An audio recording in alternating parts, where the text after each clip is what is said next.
يا صباح الفل عليكم، عاملين ايه؟ وحشتوني جدا جدا.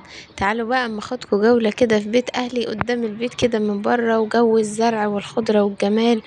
الله على المناظر الطبيعية والجو الطبيعي. حاجة كده يعني ما شاء الله تشرح القلب وتفتح النفس على كل حاجة.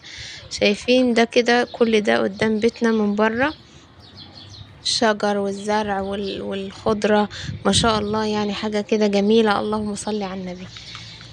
بحب جدا اكون في بيت اهلي علشان اقعد في المكان ده. بحبه، يعني بحس ان هو مريح للاعصاب. ده طبعا كل ده مكاننا، مفيش حد غريب بيدخل فيه، مفيش ناس ممكن تخرج ولا تطلع. زي ما انتم شايفين البوابة كده على المكان قافلة عليه، يعني مفيش حد بيقدر يروح ولا يجي.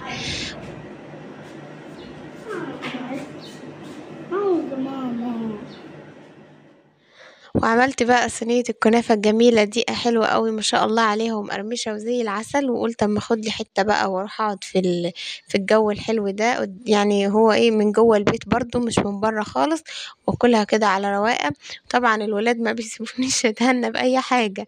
جم حواليا يعني وكلنا مع بعض. ما شاء الله عليها، طلعت جميلة ومقرمشة وزي العسل ما شاء الله. اتفضلوا بقى كلوا، كلوا معايا بألف هنا وشفا يا رب. وهي امي بقى عملت لنا احلى فطير. فطير بقى مشلتت صعيدي اصلي ما شاء الله، طلع مورق وزي العسل. وحلو جدا، هوريهولكوا دلوقتي اول ما يستوي. ما شاء الله عليه. بعد ما استوى بقى الفطير، حطينا جبنة وبطيخ واديناها بقى ما شاء الله، وكانت احلى اكلة بألف هنا وشفا يا رب.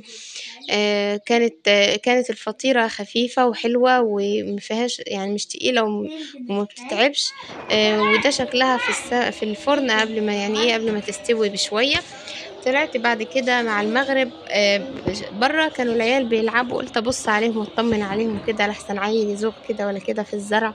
وكان الجو حلو كده، والشمس خلاص غربت، وكان يعني ايه، الله، عسل عسل الجو ما شاء الله، بحبه قوي.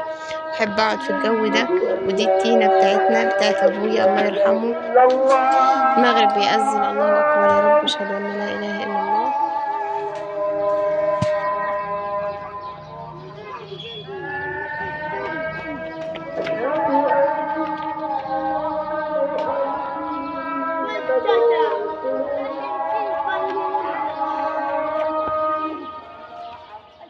بعد كده دخلت على البيت، لقيت الفطير استوى اهو، شكله زي ما انتوا شايفين، بسم الله ما شاء الله عليه زي العسل.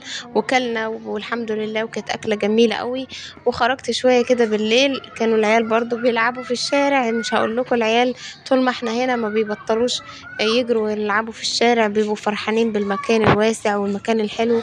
وده جو بيت اهلي في بالليل. وكده اخر الفيديو، اشوفكم ان شاء الله على خير في فيديو جديد، مع الف الف سلامة.